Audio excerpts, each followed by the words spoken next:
ഓർമ്മയുണ്ടോ? 2020 മുമ്പ് ഞങ്ങൾ എക്സൈസും പോലീസും ഒക്കെ പിടിച്ചെടുക്കുന്ന മയക്കുമരുന്ന് കേസുകളിൽ ഞങ്ങൾ പിടിച്ചെടുക്കുന്ന മയക്കുമരുന്നുകളുടെ അളവ് കിലോ കണക്ക് മാത്രമായിരുന്നു അല്ലേ? ഇപ്പം എങ്ങനെ? കിലോ കണക്കുണ്ട്, പക്ഷെ അതിനേക്കാളും ഉപരിയായിട്ട് ഗ്രാം കണക്കും മില്ലിഗ്രാം കണക്കുമാണ്. കേൾക്കാറില്ലേ? 1 ഗ്രാം പിടിച്ചു, 2 ഗ്രാം പിടിച്ചു എന്നൊക്കെയല്ലേ വാർത്തകൾ വരാറ്. 1 ഗ്രാം പിടിച്ചു എന്നൊക്കെ വാർത്തകൾ വരുമ്പോൾ ഇടയ്ക്ക് നമ്മളെ ഫ്രണ്ട്സ് വിളിച്ച് കളിയാക്കും. എടാ നിങ്ങൾക്കൊന്നും വേറെ പണിയില്ലേ? 1 ഗ്രാമിനൊക്കെ എത്ര ബിൽഡപ്പ് കൊടുക്കണം എന്തിനാണെന്ന് ചോദിക്കാറുണ്ട് നമ്മളോട്. പക്ഷേ ഈ 1 ഗ്രാമിന് വീതം വെച്ച് റീറ്റെയിൽ പ്രൈസിലേക്ക് വരുമ്പോൾ ഏകദേശം 1 ഗ്രാം ഗോൾഡിൻ്റെ വില വരും. ആ 1 ഗ്രാം മതി 10-15 പേർക്ക് 4-5 ദിവസത്തേക്ക് ലാവിഷായിട്ട് മയങ്ങിക്കിടക്കാൻ. അത്രയും കുറഞ്ഞ അളവിൽ മതി എന്നതുകൊണ്ട് തന്നെ എക്സൈസിൻ്റെയും പോലീസിൻ്റെയും നിയമത്തിൻ്റെയും ഒക്കെ കണ്ണു വെട്ടിച്ചത് കൊണ്ടു നടക്കാനും വിതരണം ചെയ്യാനുമൊക്കെ എളുപ്പമാകുന്ന ഒരു സിറ്റുവേഷൻ ഇന്ന് നമ്മുടെ നാട്ടിൽ നിലവിലുണ്ട്. നമ്മൾ പോലും അറിയാതെ നമ്മുടെ ഉള്ളിലേക്ക് മയക്കുമരുന്നെത്തുന്നു. ഒരു പെൺകുട്ടിക്ക് ശാരീരികമായിട്ട് അസ്വസ്ഥത തോന്നിയപ്പോൾ അവളുടെ അമ്മ അവളെ ഹോസ്പിറ്റലിൽ കൊണ്ടുപോയി. ഡോക്ടർ പരിശോധനയൊക്കെ കഴിഞ്ഞു, ബ്ലഡും യൂറിനൊക്കെ ടെസ്റ്റ് ചെയ്തു. മകളുടെ മുന്നിൽ വെച്ചിട്ടാണ് അമ്മയോട് ഡോക്ടർ പറഞ്ഞു, നിങ്ങളുടെ മകള് ഗർഭിണിയാണ്. അന്ന് ആ പെൺകുട്ടി ഉറക്കെ നിലവിളിച്ചുകൊണ്ട് അമ്മയോട് പറഞ്ഞു, അമ്മ ഞാനതിനങ്ങനെ ആരുടെയും കൂടെ പോയിട്ടില്ലല്ലോ. സത്യമായിരുന്നു, പക്ഷെ ആരും അവളെ വിശ്വസിച്ചില്ല. ഇവളുടെ ബ്ലഡിൻ്റെയും യൂറിൻ്റെയൊക്കെ ടെസ്റ്റ് ചെയ്ത റിസൾട്ട് കാണിച്ചും കൊണ്ട് ഡോക്ടർ പറഞ്ഞു, ഇവള് ഡ്രഗ്സ് യൂസ് ചെയ്തിട്ടുണ്ടല്ലോ. അപ്പോഴും അവൾ പറഞ്ഞു, ഞാനിതൊന്നും ചെയ്തിട്ടില്ല. കുറച്ച് കഴിഞ്ഞ് ഇവളോടും ഇവളുടെ കൂട്ടുകാരികളോടും അന്വേഷിച്ച് ഇതിൻ്റെ ഉത്തരവാദിയെ കിട്ടിയപ്പോൾ അതിനേക്കാളും വലിയൊരു ട്രാജഡി അത് അവളുടെ ഏറ്റവും അടുത്ത കൂട്ടുകാരനായി എന്നുള്ളതാണ്. ഇൻറ്റിമേറ്റ് ഫ്രണ്ട് എന്ന് അവൾ തന്നെ കരുതിയിരുന്ന അവളുടെ ഫ്രണ്ട് തന്നെ അതിന് കാരണക്കാരനായപ്പോഴും ആ പെൺകുട്ടി പറഞ്ഞിട്ടുണ്ട്, അമ്മ ഞാനതിന് അവൻ്റെ കൂടെയും എവിടെയും പോയിട്ടില്ല. സത്യമായിരുന്നു, പക്ഷെ അവളെ ആരും വിശ്വസിച്ചില്ല. എവിടെയോ വെച്ച് ജ്യൂസിലെന്തോ കലക്കി കൊടുത്തു, പിന്നെ നടന്നത് അവൾ അറിഞ്ഞില്ല. കാലം ഇതാണ്. നമ്മൾ പോലും അറിയാതെ നമ്മുടെ ഉള്ളിൽ, നമ്മുടെ മക്കൾ പോലും അറിയാതെ നമ്മുടെ മക്കളുടെ ഉള്ളിൽ മയക്കുമരുന്നെത്തുന്ന കാലം. അത് ഐസ്ക്രീം രൂപത്തിലാകാം, മിഠായി രൂപത്തിലാകാം, ഏത് രൂപത്തിലുമാകാം. ജാഗ്രത പാലിച്ചേ പറ്റൂ, ജാഗ്രത പാലിച്ചേ പറ്റൂ. പക്ഷേ എന്താണെന്നറിയില്ല, നമുക്ക് ലഹരിയുമായിട്ട് ബന്ധപ്പെട്ടുകൊണ്ട് എന്തെങ്കിലും ഒരു കാര്യം ചെയ്യാനോ ഇടപെടാനോ മടിയാണ് സത്യം. അപ്പം ഞാൻ ചോദിക്കുകയാണ്, എന്തുകൊണ്ടാണ് നമ്മുടെ നാട്ടിൽ ഇങ്ങനെ മയക്കുമരുന്ന് പെരുകുന്നതെന്നുള്ളൊരു ചോദ്യം ഞാൻ ചോദിച്ചാൽ എനിക്കറിയാം നിങ്ങളുടെ മറുപടി എന്താവും എന്നുള്ളത്. സാറേ നിങ്ങൾ എക്സൈസുകാരും പോലീസുകാരും ശരിയല്ലായിട്ടാ സാറേ. അതാണ് ആദ്യം പറയുക. കാര്യങ്ങൾ ആളെ പിടിച്ചുകൊണ്ട് ചെയ്യും, അപ്പം തന്നെ വിടുകയും ചെയ്യും. ഇതെല്ലാം നിങ്ങളൊക്കെ ചെയ്യണതല്ലേ സാറേ, അപ്പം പിന്നെ ഇതെല്ലാം അതിനപ്പുറത്ത് നടക്കൂലേ നമ്മുടെ നാട്ടിൽ? നമ്മളോട് ചോദിക്കും, പറയും. സത്യമാണ്, ഞാൻ അംഗീകരിക്കുന്നു, ഞാൻ നിഷേധിക്കുന്നൊന്നുമില്ല. ഞങ്ങൾ കൊണ്ടുപോകാറുണ്ട്, വിടാറുണ്ട്, സത്യം. അപ്പോൾ നമ്മുടെ നാട്ടിൽ മയക്കുമരുന്ന് പെരുകുന്നതിന് ഉത്തരവാദിയായിട്ട് ഒരാളെ ചൂണ്ടിക്കാണിച്ചാൽ മതിയെങ്കിൽ നിങ്ങൾ പറഞ്ഞോ എക്സൈസും പോലീസും ശരിയല്ല. അവിടെ ഞങ്ങൾക്കൊന്ന് പറയാനുണ്ട്, നമുക്ക് നിയമത്ത് പറയുന്നതേ ചെയ്യാൻ പറ്റും. കുറഞ്ഞ അളവിലാണ് ലഹരി വസ്തുക്കൾ അല്ലെങ്കിൽ മയക്കുമരുന്നുകൾ പിടിച്ചെടുക്കുന്നത് എങ്കിൽ അവർക്ക് ജാമ്യം നൽകണമെന്ന് നിയമത്ത് പറയുന്നുണ്ടെങ്കിൽ ജാമ്യം നൽകുന്നേ ഉള്ളൂ കേട്ടോ, കേസ് ഇല്ലാതാവുന്നൊന്നുമില്ല. നമുക്ക് ജാമ്യം നൽകിയേ പറ്റൂ. അപ്പോൾ പിന്നെ നമുക്ക് അടുത്തൊരാളെ കിട്ടിയല്ലോ കുറ്റം പറയാൻ. എന്ത്, നമ്മുടെ നിയമം ശരിയല്ല സാറേ, നമ്മുടെ നാട്ടിൽ നിന്ന് നിയമം പോരാ. നിയമം പോരെങ്കിൽ പിന്നെ അതിൻ്റെ ഉത്തരവാദികൾ ആരാണ്? നിയമം ഉണ്ടാക്കിയ ആളുകൾ. അത് പുതിയ നിയമമൊന്നുമല്ല, പണ്ട് കാലം മുതലുള്ളതാണ്. സ്റ്റേറ്റും ഉണ്ട്, സെൻട്രലും ഉണ്ട്. അപ്പോൾ ഒക്കെ കൂടി നമുക്ക് എല്ലാവരും കുറ്റം പറയാം. പണ്ട് മുതൽ നമ്മളെ ഭരിച്ച കേന്ദ്രവും സംസ്ഥാനവും ഒന്നും ശരിയല്ല പറയാം. ഞാനൊരു കാര്യം ചോദിക്കട്ടെ, ഇടയ്ക്ക് നമുക്ക് നമ്മുടെ വീട്ടിലൊന്ന് കയറാലോ. നമ്മുടെ കുട്ടിയുടെ കയ്യിൽ നിന്ന് വലുതൊന്നും വേണ്ട ഒരു സിഗരറ്റ് കിട്ടി, നിങ്ങൾ എന്തു ചെയ്യും? നമ്മുടെ മകളുടെ കയ്യിൽ നിന്ന് ഒരു സിഗരറ്റ് കിട്ടി, ഞങ്ങൾ എന്തു ചെയ്യും? ഒന്നും ചെയ്യില്ല. ആദ്യം 4 അടിയാണ് സത്യം, പിന്നെ കുറേ ചീത്ത പറച്ചിലാണ്. പക്ഷെ എൻ്റെ ഒരു ചോദ്യം ഇതാണ്, നമ്മുടെ കുട്ടിയുടെ കയ്യിൽ നിന്ന് ലഹരി വസ്തുക്കൾ പിടിച്ചെടുത്തതിൻ്റെ പേരിൽ അവനെ അല്ലെങ്കിൽ അവളെ ശിക്ഷിക്കുമ്പോൾ, അവരെ ശാസിക്കുമ്പോൾ, നമ്മുടെ നാട്ടിലിങ്ങനെ മയക്കുമരുന്ന് പെരുകുന്നതിൻ്റെ പേരിൽ എക്സൈസിനെയും പോലീസിനെയും നിയമത്തെയും സർക്കാരുകളെയും ഒക്കെ കുറ്റപ്പെടുത്തുമ്പോൾ ഒന്ന് സ്വന്തം മനസാക്ഷിയോടെ ഒന്ന് ചോദിച്ചു നോക്കുക, എൻ്റെ കുട്ടിയുടെ ജീവിതം ഇല്ലാതാക്കുന്ന ഇത്തരം ലഹരി വസ്തുക്കൾക്കെതിരെ ഇന്ന് ഈ ഒരു നിമിഷം വരെയുള്ള എൻ്റെ ജീവിതത്തിൽ ഞാൻ എന്ത് ചെയ്തിട്ടുണ്ട് എന്ന്. എന്തെങ്കിലും ചെയ്തിട്ടുണ്ടെന്ന് പറയാൻ പറ്റുന്നവരൊന്ന് കൈബന്ധിക്കുക. ലഹരിക്കെതിരെ എന്തെങ്കിലും ചെയ്തിട്ടുണ്ടെന്ന് പറയാൻ പറ്റുന്നവർ, വെറുതെ ഒന്ന് അറിയാൻ വേണ്ടിയിട്ടാണ്. ആരുമില്ല. അപ്പോൾ പിന്നെ എനിക്ക് ധൈര്യമായിട്ട് ചോദിക്കാം, നമ്മുടെ മക്കളുടെ ജീവിതം ഇല്ലാതാക്കുന്ന ഇത്തരം ലഹരി വസ്തുക്കൾക്കെതിരെ ഇന്ന് ജീവിക്കുന്ന നമ്മളൊന്നും ചെയ്യുന്നില്ലെങ്കിൽ നാളെ ജീവിക്കേണ്ട എൻ്റെ കുട്ടി ഇത് ഉപയോഗിച്ച് കഴിഞ്ഞാൽ അവനെ ശിക്ഷിക്കാനോ ശാസിക്കാനോ ഒരു രക്ഷിതാവ് എന്ന നിലയിൽ എന്ത് അവകാശമാണ് നിങ്ങൾക്കുള്ളത്? ഒരവകാശവും ഇല്ല എന്ന് പറയാൻ ആഗ്രഹിക്കുന്ന ഒരച്ഛനാണ് ഞാൻ. വലിയ കാര്യമൊന്നും വേണ്ട, എന്തെങ്കിലും ചെയ്യാമെന്നേ ഞാൻ ചോദിച്ചുള്ളൂ. നമുക്കതിന് പോലും പറ്റാറില്ല. കുറേ കാരണങ്ങളുണ്ട് നമുക്കത് പറയാൻ. നമ്മൾ ആദ്യം പറയും നമുക്ക് പേടിയാണ്. സത്യമാണ്, ഇതിന് പിന്നിലുള്ള മാഫിയ അല്ലെങ്കിൽ ഇതിന് പിന്നിലുള്ള ആളുകളെ നമുക്ക് പേടിയാണ്. അതാണ് ആദ്യത്തെ പ്രശ്നം. രണ്ടാമത്തെ പ്രശ്നം, ഇത് നമ്മളെ ബാധിക്കാത്ത പ്രശ്നമുള്ളൂ എന്നുള്ളൊരു തോന്നല. അപ്പുറത്തെ വീട്ടിൽ ഓനെന്തെങ്കിലും കുഴപ്പമുണ്ടെങ്കിൽ നമ്മളെന്തിനാ വെറുതെ ബുദ്ധിമുട്ടണേ, അത് അവനായി അവരുടെ പാടായി. പക്ഷെ ഒരു കാര്യം മറക്കണ്ട, ഇന്ന് അവനാണെങ്കിൽ നാളെ അത് നമ്മളാണ് അല്ലെങ്കിൽ നമ്മുടെ കുട്ടിയാണെന്നുള്ളത്. ഇനി മൂന്നാമത്തെ ഒരു കാര്യം എന്താണെന്നറിയോ, ഇതൊക്കെ ചെയ്യുന്ന ആളുകൾ, കൊടുക്കുന്ന ആളുകൾ, വിൽക്കുന്ന ആളുകൾ ചിലപ്പോൾ നമ്മുടെ സുഹൃത്തുക്കളോ സ്വന്തക്കാരോ ബന്ധുക്കാരൊക്കെ ആവും. അപ്പോൾ പിന്നെ നമ്മളായിട്ട് എന്തിനാ വെറുതെ ഒരു പ്രശ്നം ഉണ്ടാക്കിയിട്ട് നമ്മുടെ ബന്ധങ്ങൾ ഇല്ലാതാക്കുന്നത്? പക്ഷേ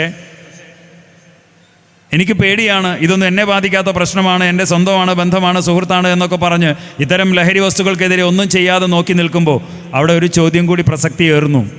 എന്ന് വരെ നമ്മളൊന്നും ചെയ്യാതെ നോക്കി നിൽക്കും? അതിനൊരൊറ്റ ഉത്തരവേ ഉള്ളൂ, എൻ്റെ കുട്ടി ഇത് ഉപയോഗിക്കുന്നവരെ. നമ്മുടെ മക്കളൊക്കെ ഇത് ലഹരി വസ്തുക്കൾ എത്തുന്നത് വരെ മാത്രമേ ഉള്ളൂ നമ്മൾ നോക്കി നിൽക്കുക, അല്ലേ? നമ്മുടെ കുട്ടിക്ക് ആരെങ്കിലും ഒരാൾ ലഹരി വസ്തു കൊടുത്തു എന്ന് അറിഞ്ഞാൽ നിങ്ങൾ വെറുതെ നോക്കി നിൽക്കുമോ? ഇല്ല. അപ്പം നമ്മളെ കൊണ്ട് പറ്റുന്നതൊക്കെ ചെയ്യും, സത്യം. അപ്പം എന്തുകൊണ്ട് ഇപ്പം ചെയ്യുന്നില്ല എന്ന് ചോദിച്ചാൽ അറിയാതെയെങ്കിലും പറയേണ്ടി വരും. അങ്ങനൊരു പ്രശ്നം ഉണ്ടാവട്ടെ, എന്നിട്ട് അപ്പം ചെയ്താൽ മതിയല്ലോ. ഒരു കാര്യം ഞാൻ പറയുന്നു, കുറച്ച് എക്സൈസുകാരും പോലീസുകാരും മാത്രം വിചാരിച്ചാൽ നമ്മുടെ മക്കളെ രക്ഷിക്കാൻ സാധിക്കില്ല എന്നുള്ളൊരു സത്യം. അത് ഞങ്ങളുടെ കഴിവുകേടോ പോരായ്മയായിട്ടൊന്നുമല്ല, ഇറ്റ്സ് എ ഫാക്റ്റ്. അതാണ് സത്യം. അത് നാടൊട്ടുക്ക് തിരിച്ചറിഞ്ഞ് തുടങ്ങിയിരിക്കുന്നു ഇപ്പോൾ. അതുകൊണ്ട് തന്നെയാണ് ഈ രാത്രി സമയത്ത് പോലും ലഹരിക്കെതിരെ സംസാരിക്കാനൊക്കെ എങ്ങനെ ഒരു വേദി പോലും ഉണ്ടാകാനുള്ളൊരു കാരണം. നാടൊട്ടുക്ക് തിരിച്ചറിഞ്ഞിട്ടുണ്ട് സത്യം. അതിൻ്റെ ഗുണങ്ങൾ നമ്മളും ഞങ്ങളും അനുഭവിച്ചു കൊണ്ടിരിക്കുന്നു. ഇപ്പോൾ ഈ അടുത്ത കാലത്തായിട്ട് കുറേ കേസുകൾ എക്സൈസും പോലീസും ഒക്കെ ഇങ്ങനെ എടുത്ത് കൂട്ടുന്നുണ്ടല്ലോ. എന്തുകൊണ്ടാണ്? പെട്ടെന്നൊരു സുപ്രഭാതത്തിൽ എക്സൈസുകാരും പോലീസുകാരും കണ്ട് പണിയെടുക്കാൻ തുടങ്ങിയതുകൊണ്ടാണോ? അല്ല, അതിനേക്കാളും ഉപരിയായിട്ടുള്ളൊരു സത്യമുണ്ട്. ഇപ്പം ഞങ്ങൾക്ക് നാട്ടുകാരുടെ അടുത്ത് നല്ല സപ്പോർട്ട് കിട്ടുന്നുണ്ട്. അതുകൊണ്ടാണ് ആളുകൾ പിടിച്ചു വെച്ചുകൊണ്ട് ഞങ്ങളെ വിളിക്കുന്നു. എവിടെയെങ്കിലും പിടിച്ചു കഴിഞ്ഞാൽ ഒപ്പിടാൻ വേണ്ടിയിട്ട്, സാക്ഷികളായിട്ട് ഒപ്പിടാൻ വേണ്ടിയിട്ട് ഞങ്ങൾ ഇരന്ന് നടക്കാറുണ്ടായിരുന്നു ഒരു സമയത്ത്. ഇന്നിപ്പോൾ 2 ആൾ ഒപ്പിടാൻ വേണ്ടി പറഞ്ഞാൽ 10 ആൾ വരുന്നൊരവസ്ഥയുണ്ട് പലപ്പോഴും, പല സ്ഥലങ്ങളിലും. എല്ലാവരും റെഡിയാണ് ഞങ്ങളെ കൂടെ നിൽക്കാൻ. കാര്യം എല്ലാവർക്കും ബോധ്യപ്പെട്ട് തുടങ്ങിയിരിക്കുന്നു നമ്മളും എന്തെങ്കിലും ചെയ്യണം എന്നുള്ളൊരു സത്യം. ഇനി നമുക്ക് നമ്മുടെ മക്കളിലേക്ക് വരാം. എന്തുകൊണ്ട് നമ്മുടെ കുട്ടികളിലേക്കുള്ള ഈ ഒരു പുതുലഹരിയുടെ ചില പുതിയ വഴികൾ എനിക്ക് പറയുന്നതിന് മുമ്പ് നമ്മുടെ വീടുകളെക്കുറിച്ച് പറയാതെ പോകാൻ വയ്യ.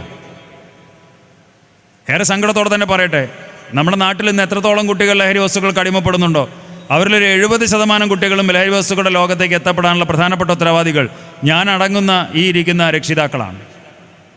രക്ഷിതാക്കൾ എന്ന് ഞാൻ പറയാൻ കാരണം ഒരിക്കലും നമ്മുടെ കുട്ടികളെ ഇത് കൊണ്ടു കൊടുക്കുന്നു എന്നോ പ്രോത്സാഹിപ്പിക്കുന്നു എന്നോ അർത്ഥമൊന്നുമില്ല. മറിച്ച് അതിനേക്കാളും വലിയൊരു സത്യമുണ്ട്. ഇന്ന് നമ്മുടെ വീട്ടിൽ നമ്മളും നമ്മുടെ മക്കളും തമ്മിൽ വലിയൊരു അകലം കൂടിക്കൂടി വരുന്നു എന്നുള്ളതാണ് സത്യം. കുട്ടികളുടെ മാറ്റങ്ങൾ തിരിച്ചറിയാൻ പറ്റാത്ത രീതിയിലേക്ക് നമ്മുടെ രക്ഷിതാക്കൾ പരാജയപ്പെട്ടുകൊണ്ടിരിക്കുന്നു എന്നുള്ളൊരു സത്യം പറയാതെ വയ്യ. സാറേ, ഒരു കുട്ടി ലഹരി വസ്തു ഉപയോഗിക്കുന്നത് എങ്ങനെ അറിയാൻ പറ്റുക? എല്ലാവരും ചോദിക്കാറുണ്ട് ഞങ്ങളോട്.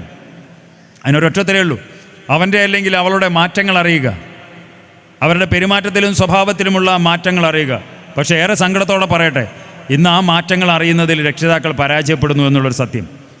എത്രയോ ആളുകളോ രക്ഷിതാക്കളോട് ഞാൻ പറഞ്ഞിട്ടുണ്ട്, നിങ്ങളുടെ കുട്ടി 1 വർഷത്തിലധികമായി അല്ലെങ്കിൽ 2 വർഷത്തിലധികമായി 1.5 വർഷത്തിലധികമായിട്ട് സിഗരറ്റും ഹാൻഡ്സൊക്കെ ഉപയോഗിക്കാൻ തുടങ്ങിയിട്ട് എന്ന് ഒരു എക്സൈസുകാരൻ പറഞ്ഞിട്ട് രക്ഷിതാക്കൾ അറിയുമ്പോൾ അത് ആരുടെ പരാജയമാണ്? ഞാനൊരു കാര്യം കൂടി ചോദിക്കട്ടെ, വീട്ടിൽ മക്കൾക്ക് കെട്ടിപ്പിടിച്ച് ഉമ്മ കൊടുക്കുന്ന എത്ര പേരുണ്ട്? ഇതിലൊന്ന് കൈപൊന്തിക്കുകയോ? ഒന്ന് ശരിക്കും പൊന്തിക്കോട്ടെ, ഒന്ന് കാണാൻ വേണ്ടി തന്നെയാണ്. ആണുങ്ങളുടെ ഭാഗത്തുനിന്ന് കുറച്ചൊക്കെ കാണുന്നുണ്ട്, കൈതാത്തിക്കും. സന്തോഷമുണ്ട്, കുറച്ച് ആളുകളൊക്കെ ഉണ്ട്. പക്ഷേ ഭയങ്കര ആവേശത്തിൽ കൈയൊക്കെ പൊന്തിക്കുന്നുണ്ട്. സത്യം പറയട്ടെ, ഒട്ടുമിക്ക ആൾക്കാരതും ചെറിയ മക്കളാണ്. ഒട്ടുമിക്ക ആൾക്കാരതും ഞാൻ പറഞ്ഞുള്ളൂ. ചില ആളുകളൊക്കെ ഇടയ്ക്കൊക്കെ 1-2 ആൾക്കാരൊക്കെ ഞാൻ കണ്ടു, ചെറിയ മക്കളാണ്. അതുകൊണ്ടാണ് ഞാൻ പറഞ്ഞല്ലോ 15 കൊല്ലമായി ക്ലാസ് എടുക്കാൻ തുടങ്ങി അന്ന് മുതൽ ഈ ഒരു ചോദ്യം ഞാൻ ചോദിക്കാറുമുണ്ട്. ഏറെ സങ്കടമാണ്. എന്താണെന്നറിയോ, ഈ ഒരു ചോദ്യം ചോദിക്കുന്നത് ഒരു LP സ്കൂളിലെ പേരൻസ് ആണെങ്കിലുണ്ടല്ലോ 100% അമ്മമാരുടെയും അച്ഛന്മാരുടെയും കൈ പൊന്തും. ഒരാളുടെ കൈയും താവില്ല, ഒരു LP സ്കൂളാണെങ്കിൽ. അതൊരു UP സ്കൂളിലേക്ക് എത്തുകയാണെങ്കിൽ ഒരു 70% രക്ഷിതാക്കളുടെ കൈയെ പൊന്തു. ഹൈസ്കൂളിൽ എത്തുകയാണെങ്കിൽ ഒരു 40% തികയില്ല. ഹയർ സെക്കൻഡറി ആണെങ്കിൽ ഒരു 10-15% അപ്പുറത്തേക്കില്ല. എന്താ അതിൻ്റെ അർത്ഥം? നമ്മുടെ മക്കൾ വലുതാവുന്നതിനനുസരിച്ച് നമുക്കും നമ്മുടെ മക്കൾക്കും ഇടയിൽ വലിയൊരു അകലം കൂടിക്കൂടി വരുന്നു എന്ന് തന്നെയല്ലേ? ഒരു 3-4 മാസം മുമ്പ് ഒരു ഹയർ സെക്കൻഡറി സ്കൂളിൽ +2 കുട്ടികൾക്ക് ക്ലാസ് എടുക്കാൻ വേണ്ടി പോയി. ക്ലാസ് തുടക്കത്തിൽ തന്നെ ഞാൻ മക്കളോട് ചോദ്യം ചോദിച്ചു, മക്കളെ വീട്ടിൽ അച്ഛനും അമ്മയ്ക്കും കെട്ടിപ്പിടിച്ച് ഉമ്മ കൊടുക്കുന്ന എത്ര പേരുണ്ട് ഇതിലെന്ന് ഒരാളുടെ കൈയും പൊന്തിയില്ല, സത്യം പറയാലോ. എനിക്ക് അതിനേക്കാളും സങ്കടം വന്നത് അവസാനം ഒരു ചോദ്യം കൂടി ചോദിച്ചപ്പോഴാണ്. 1.5 മണിക്കൂർ നേരത്തെ സെഷൻ കഴിഞ്ഞ് തിരിച്ചു പോരാൻ നേരത്തെ ഞാൻ മക്കളോട് ചോദിച്ചു, മക്കളെ ക്ലാസ്സൊക്കെ കഴിഞ്ഞു, എന്തായാലും 1.5 മണിക്കൂർ ഞാൻ നിങ്ങൾക്ക് വേണ്ടി ഇവിടുന്ന് സംസാരിക്കാൻ കാര്യങ്ങളൊക്കെ പറഞ്ഞു, കളിയും ചിരിയൊക്കെ ആയിട്ട് നമ്മൾ കുറേ നേരം പോയല്ലോ, നിങ്ങൾ വീട്ടിൽ പോയിട്ട് എനിക്ക് വേണ്ടിയിട്ടൊരു കാര്യം ചെയ്യുമെന്ന് ചോദിച്ചു. സാറ് പറയാം സാറേ ഞങ്ങളെന്താ ചെയ്യണ്ടേ? ഞാൻ വീണ്ടും ചോദിച്ചു, വീട്ടിൽ പോയിട്ട് ഇന്ന് വൈകുന്നേരം വീട്ടിൽ പോയിട്ട് അച്ഛനും അമ്മയ്ക്ക് ഒരു ഉമ്മ കൊടുക്കുമോ? സങ്കടത്തോടെ പറയട്ടെ, ഒരാൾ പോലും ആന്ന് പറഞ്ഞില്ല. എന്താ ഉണ്ടാവുക? വീട്ടിൽ വന്നാൽ തലയും ചൊറിഞ്ഞിങ്ങനെ നിൽക്കും. അല്ല ഇതിപ്പോൾ എങ്ങനെ കൊടുക്കുക? കുറേ നാളായിട്ട് കൊടുക്കാതിരിക്കുന്ന സംഭവമാണല്ലോ. ഇനി അഥവാ കൊടുത്തു കഴിഞ്ഞിട്ടാണെങ്കിൽ അപ്പം നമ്മൾ ചോദിക്കുകയും ചെയ്യും, എന്തോ കാര്യം നടക്കാണ്ടല്ലോ. സാറേ, ഈ ഉമ്മ വെക്കലും ലഹരിയും തമ്മിൽ എന്താ ബന്ധം എന്ന് സംശയം ഉണ്ടാർക്കെങ്കിലും ഞാൻ ഒരൊറ്റ കാര്യമേ പറയുന്നുള്ളൂ. നിങ്ങളുടെ അച്ഛനും അമ്മയും അവരുടെ മുന്നിലേക്ക് അവരറിയാൻ പാടില്ല എന്ന് നിങ്ങൾ വിചാരിക്കുന്ന ഒരു തെറ്റ് നിങ്ങൾ ചെയ്താൽ നിങ്ങൾക്ക് നിങ്ങളുടെ അച്ഛൻ്റെയും അമ്മേൻ്റെയും മുന്നിലേക്ക് ചെല്ലാൻ പറ്റുമോ? അവരോട് കെട്ടിപ്പിടിക്കാൻ പറ്റുമോ? ഉമ്മ കൊടുക്കാൻ പറ്റുമോ? ഇല്ല. ഈ പ്രായത്തിലുള്ള നമുക്ക് പോലും അത് പറ്റുന്നില്ല, നമ്മുടെ മക്കൾക്കും പറ്റില്ല. സത്യമാണ്. അവരെന്തെങ്കിലും ഒരു തെറ്റ് ചെയ്തു, നമ്മുടെ അച്ഛനും അമ്മയും അറിയാൻ പാടില്ലാത്തൊരു തെറ്റ് അവർ ചെയ്തിട്ടുണ്ടെങ്കിൽ തീർച്ചയായും അവർ നമുക്ക് മുഖം തരില്ല, അപ്പുറത്ത് കൂടെ മാറിപ്പോകും. നമ്മളറിയാൻ പാടില്ലാത്തതുകൊണ്ടാണ്. ഒറ്റ കാര്യം എനിക്ക് പറയാനുള്ളൂ, നമ്മുടെ വീട്ടിൽ അച്ഛനും അമ്മയും മക്കളും എല്ലാവരും കൂടി ചേരുമ്പോൾ പൂത്തുലയുന്ന ഒരു സന്തോഷത്തിൻ്റെ ലഹരിയുണ്ട്. ആ ഒരു ലഹരി കിട്ടാതെ പോകുമ്പോഴാണ് ഒട്ടുമിക്ക കുട്ടികളും, എല്ലാ കുട്ടികളൊന്നും ഞാൻ പറയുന്നില്ല, ഒട്ടുമിക്ക കുട്ടികളും ലഹരി വസ്തുക്കളുടെ പിന്നാലെ പോകുന്നത് എന്നുള്ളൊരു സത്യം. അത് തിരിച്ചറിഞ്ഞേ പറ്റൂ. പക്ഷേ 6ാം ക്ലാസ്സിലും 7ാം ക്ലാസ്സിലും പഠിക്കുന്ന മക്കളിന്ന് ഞങ്ങളോട് പറയുന്നു, സാറേ ഞങ്ങൾ ഭക്ഷണം കഴിക്കുമ്പം കൂടെ ഒന്നിച്ചിരിക്കാറില്ല. 7ാം ക്ലാസ്സിൽ 8ാം ക്ലാസ്സിലേക്ക് എത്തുമ്പോഴേക്കും നമ്മൾ വലിയ വീടൊക്കെ കെട്ടിണ്ടാക്കും. പിന്നെ മക്കളോട് പറയും, എടാ അനക്കപ്പുറത്തൊരു മുറി ഉണ്ടാക്കിയിട്ടില്ലേ, അവിടെ പോയി കിടന്നൂടെ, ഒറ്റയ്ക്ക് കിടക്കാൻ എന്താ പേടിയാ? മക്കൾക്ക് ധൈര്യം ഉണ്ടാക്കല്ലേ. പിന്നെ ആ മുറിക്കുള്ളിൽ എന്താ നടക്കുന്നതെന്ന് നമ്മൾ അറിയുന്നില്ല. 7ാം ക്ലാസ്സിലും 8ാം ക്ലാസ്സിലും പഠിക്കുന്ന കുട്ടികൾ സ്വന്തം മുറിയിൽ വാതിലടച്ചിട്ട് കുറ്റിയിട്ട് കിടന്നുറങ്ങുന്ന കുട്ടികളുണ്ട് നമ്മുടെ നാട്ടിൽ, അറിയോ? സാറേ, ഇത് പണ്ടും നമ്മളൊക്കെ അങ്ങനെയൊക്കെ തന്നെ അല്ലേ? ഇനി നമ്മളിപ്പോൾ കെട്ടിപ്പിടിച്ച് ഉമ്മ കൊടുത്തിട്ടൊക്കെ ഇനി നമ്മുടെയൊക്കെ ചെറുപ്പത്തിൽ അങ്ങനെയൊരു സംശയം ഉണ്ടാവും. സത്യം അല്ല, ശരിയാണ്. പക്ഷെ അവിടെ ഒരു കാര്യം കണ്ട്, നമ്മുടെയൊക്കെ ചെറുപ്പകാലത്ത് നമ്മുടെയൊക്കെ വീട്ടിൽ ഇഷ്ടംപോലെ ആളുണ്ടായിരുന്നു. എന്താണ് എൻ്റെ മുഖത്തൊരു വാട്ടം എന്ന് ചോദിക്കണമെങ്കിൽ വല്യപ്പയും ചെറിയപ്പയും എന്നൊക്കെ പറഞ്ഞു കണ്ട് ഇഷ്ടംപോലെ ഇളാപ്പൊക്കെ പറഞ്ഞിട്ട് വല്യച്ഛനും ചെറിയച്ഛനും ഒക്കെ പറഞ്ഞിട്ട് ഇഷ്ടംപോലെ ആളുകൾ നമ്മുടെ വീട്ടിലുണ്ടായിരുന്നു. അതുകൊണ്ട് തന്നെ നമുക്ക് ഇങ്ങനെയുള്ള തെറ്റുകളൊക്കെ ചെയ്യാൻ ഭയങ്കര ബുദ്ധിമുട്ടാണ്. അവരെ എങ്ങനെ പോയാലും ആരുടെയെങ്കിലും മുന്നിൽ പെടുമല്ലോ. ഇന്നിപ്പോൾ അതല്ല, നമ്മളാകെ അച്ഛനും അമ്മയും 2 കുട്ടികളേ ഉള്ളൂ. ഈ അച്ഛനൊരു ലോകത്താണ്, അമ്മയൊരു ലോകത്താണ്, 2 കുട്ടികളൊരു ലോകത്താണ്. ഞാൻ ഈ കാര്യം സൂചിപ്പിച്ചപ്പോൾ കഴിഞ്ഞ 2 ആഴ്ച മുന്നെയാണ് ഒരു ക്ലാസ്സിൽ നിന്ന് ഒരു അച്ഛൻ നീറ്റ് നിന്നിട്ട് പറഞ്ഞു, സാറേ ഞാൻ വീട്ടിൽ രാത്രി ഞങ്ങൾ ഡെയിലി 1 മണിക്കൂർ ഞങ്ങൾ ഒന്നിച്ചിരിക്കാറുണ്ട് സാറേ. ഞാൻ പറഞ്ഞു ഭയങ്കര സന്തോഷം തോന്നി. ഞാൻ ചോദിച്ചു എവിടെ ഇരിക്കൽ? കൊലായിലിരിക്കും ഇടയ്ക്ക്, അല്ലെങ്കിൽ ഞങ്ങൾ ബാൽക്കണിയിൽ കാറ്റൊക്കെ കൊണ്ട് അവിടെ അങ്ങനെ ഇരിക്കും. ഞാൻ ഒന്നും കൂടെ ചോദിച്ചു, കയ്യിൽ ഫോൺ ഉണ്ടാകലുണ്ടോ? ആ സാറേ. ആരുടെ അടുത്തൊക്കെ ഉണ്ട് ഫോണ്? എനിക്കുണ്ട്, എൻ്റെ ഭാര്യയ്ക്കുണ്ട്, മക്കൾക്കുണ്ട്. ഈ ഇരിക്കുമ്പോഴും ഫോൺ കയ്യിലുണ്ടാവുമോ? ആ അതുണ്ടാവും സാറേ. അപ്പം പിന്നെ പോയല്ലോ. അപ്പം പിന്നെ 4 ലോകത്തായല്ലോ. 4 പേര് 4 ലോകത്താണല്ലോ. പിന്നെ ഒരിക്കൽ കൂടി പറയുന്നു, ഈ ഒരു കൂടിച്ചേരൽ ഇല്ലാതെ പോകുന്നതാണ് ഇന്നത്തെ നമ്മുടെ വീട്ടകങ്ങളുടെ ഏറ്റവും വലിയൊരു പ്രശ്നം. ഇനി ഞാൻ നേരത്തെ പറഞ്ഞ പുതുലഹരിയുടെ ചില പുതിയ വഴികളിലേക്ക് വരാം. SSLC പരീക്ഷ എഴുതി റിസൾട്ട് വെയിറ്റ് ചെയ്യുന്ന ആളുകൾ എത്ര പേരുണ്ട് ഇതിനുള്ളിൽ? ആരെങ്കിലും ഉണ്ടോ? ആരുമില്ല. +2 SSLC പരീക്ഷ റിസൾട്ട് വെയിറ്റ് ചെയ്യുന്ന ആളുകൾ, പാവം കുട്ടികൾ ഇപ്പോൾ ചങ്കിടിക്ക് തുടങ്ങിയിട്ടുണ്ടാവും. 9ാം തീയതി റിസൾട്ട് അനൗൺസ് ചെയ്യുന്നതൊക്കെ കേട്ടു. A+ൻ്റെ എണ്ണമാണ് ഇന്നത്തെ വലിയ വിഷയം. റിസൾട്ട് കൊണ്ട് വന്നാൽ നമ്മൾ ആദ്യം ചോദിക്കും, എത്ര A+ൻ്റെ അടി? 9 എണ്ണം. ബാക്കി നമ്മളെന്താ ചോദിക്കുക? അപ്പോൾ 1 എവിടെ പോയി അല്ലേ? ആരാ ചോദിക്കണേ? പണ്ട് 210 മാർക്ക് നേടി ചാടിപ്പോകുന്ന ആൾക്കാരായി ചോദിക്കണേ, 1 എവിടെ പോയി? ഭയങ്കര പ്രഷറാണ് കുട്ടികളുടെ മേലെ. A+ൻ്റെ എണ്ണമാണ് വിഷയം. 1 കുറഞ്ഞു പോയാൽ പിന്നെ ആർക്കും വേണ്ട, നാട്ടുകാർക്കും വേണ്ട, വീട്ടുകാർക്കും വേണ്ട, ക്ലബിനും വേണ്ട, വായനശാലയ്ക്കും വേണ്ട, ആർക്കും വേണ്ട. ആദരിക്കാനേ ഫുൾ A+ ഉള്ളവരെ മാത്രം മതി ആദരിക്കൽ. സത്യം പറയട്ടെ, എനിക്ക് 65% മാർക്കായിരുന്നു SSLCക്ക് പഠിക്കുമ്പോൾ. അന്ന് കുറേ അപ്രീസിയേഷനും കാര്യങ്ങളൊക്കെ കിട്ടിയിട്ടുണ്ടായിരുന്നു, സത്യം. പക്ഷെ നമ്മൾ പറയുന്നത് ഒരൊറ്റ കാര്യമുള്ളൂ, വല്ലാതെ കുട്ടികളുടെ മേൽ പ്രഷർ ഇടുന്ന സമയത്ത് നമ്മുടെ മക്കൾ എളുപ്പവഴി തേടി പോകുമെന്നുള്ളൊരു സൂചന തരാൻ വേണ്ടിയിട്ടാണ്. കാര്യം ഇന്നത്തെ നമ്മുടെ കുട്ടികൾ നല്ല കുട്ടികളാണ്, അവർക്ക് ലക്ഷ്യബോധമുള്ള ആളുകളാണ്, ലക്ഷ്യസ്ഥാനത്തേക്ക് എത്താൻ ആഗ്രഹമുള്ള ഒക്കെയാണ്.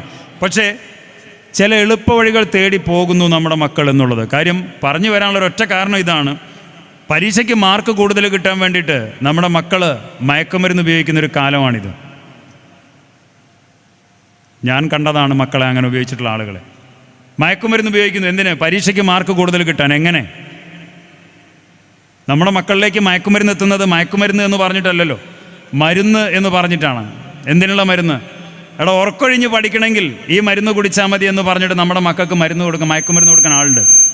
എങ്ങനെ? ഉറക്കൊഴിഞ്ഞ് പഠിക്കണമെങ്കിൽ ഈ മരുന്ന് ഉപയോഗിച്ചാൽ മതി.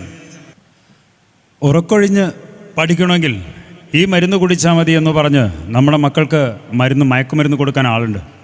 ടെൻഷൻ ഇല്ലാതാക്കണമെങ്കിൽ ഈ മരുന്ന് കുടിച്ചാൽ മതി.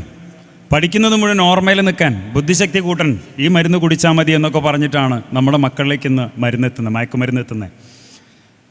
ഇനി ശാരീരികമായിട്ട് എന്തെങ്കിലും ബുദ്ധിമുട്ടുണ്ടെങ്കിൽ, പനിയായാലും തലവേദനയായാലും ജലദോഷമായാലും അതൊക്കെ മാറ്റാനും പറ്റും ഇതുകൊണ്ട്. സത്യം, മയക്കുമരുന്ന് എന്ന് പറയുന്നത് എന്തിനും പറ്റിയ മരുന്നാണല്ലോ. ഉപയോഗിച്ച് കഴിഞ്ഞാൽ പിന്നെ മയക്കമാണല്ലോ, പിന്നെ ഒന്നും ഒരു അസുഖം അറിയണ്ടല്ലോ. അതുകൊണ്ട് തന്നെ ഏതൊക്കെ രീതിയിലാണ് നമ്മുടെ മക്കളിലേക്ക് ഇത് എത്തുന്നത് എന്ന് പറയാൻ പറ്റുന്നില്ല. ഗ്രൗണ്ടിൽ ഇറങ്ങിയിട്ട് 2 റൗണ്ട് ഓടണമെങ്കിൽ എടാ energy booster, energy drink 2 round ഓടണമെങ്കിൽ അതിനുവേണ്ടി ഹാർഡ് വർക്ക് ചെയ്യാനോ അതിനുവേണ്ടി വെയിറ്റ് ചെയ്യാനോ ഒന്നും നമ്മുടെ മക്കൾക്ക് പറ്റൂല. അതാണ് സത്യം. Energy drink, energy booster, football കളിക്കാൻ വേണ്ടി ഗ്രൗണ്ടിൽ കുറേ നേരം ഇങ്ങനെ ഓടി കളിക്കണമെങ്കിൽ, നല്ല ആരോഗ്യം കിട്ടണമെങ്കിൽ അപ്പോഴും അതിനും കഴിക്കുന്നു മയക്കുമരുന്ന്. ഇങ്ങനെ ഉപയോഗിച്ചവരൊക്കെ നമ്മുടെ നാട്ടിലുള്ളത് കൊണ്ടാണ് നമ്മളിത് പറയുന്നത്.